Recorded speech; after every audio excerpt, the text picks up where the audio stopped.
हर हत्या से पहले वह पासा फेंक कर तय करता है कि कितनी गोलियां चलानी हैं। इस बार संख्या 4 है। उसने गोलियां भरी और सुनसान सड़क पर निशाना साधा।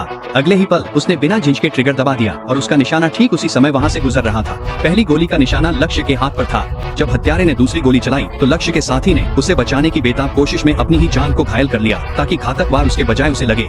हालांकि हत्यारे ने तीसरी गोली चलाने की तैयारी नहीं की। इसके बजाय वह मौके से पीछे हट गया क्योंकि वह अपने शिकार को धीरे धीरे तड़पाना चाहता था। लेकिन हत्यारा यह नहीं जानता था कि इस हत्या का निशाना भी एक शीर्ष स्तर का शार्प शूटर है। फिर भी जैसे ही उसने गोली देखी उस आदमी ने तुरंत हत्यारे की पहचान कर ली। पता चला कि वही गोली थी जिससे उस महत्वपूर्ण व्यक्ति की हत्या हुई थी, जिसकी सुरक्षा की जिम्मेदारी उसी आदमी पर थी। लग रहा था कि इस बार हत्यारा उसे भी नहीं छोड़ना चाहता, इसलिए उस आदमी ने खुद पहल की। लेकिन जब वे हत्यारे के घर पहुंचे दोनों हैरान रह गए। हत्यारे के पिछवाड़े में अनगिनत कब्रें थीं, हर एक किसी निर्दोष शिकार की थी जो उसकी बंदूक से मारा गया था। हत्यारे ने तो उस आदमी के लिए भी पहले से एक कब्र का पत्थर तैयार कर रखा था। इससे हत्यारे को मारने का उसका संकल्प और मजबूत हुआ। वह इमारत में घुसा तो हत्यारा पीछे आ गया। वे अनजान थे और हत्यारे के लिए यह बस मालिक का काम था।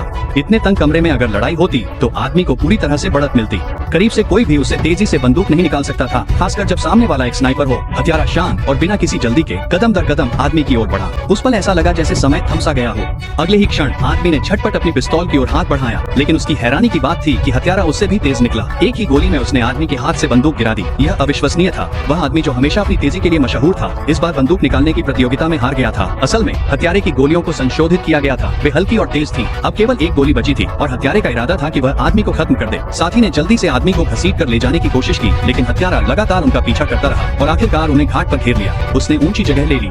उसने स्नाइपर राइफल से उनके ठिकाने पर निशाना साधा। वे फंस चुके थे। निकलने का रास्ता सिर्फ पानी के पार था। साथी ने जोखिम उठाया। उनके भागते ही हत्यारे ने गोली चला दी और वह आदमी वहीं मारा गया।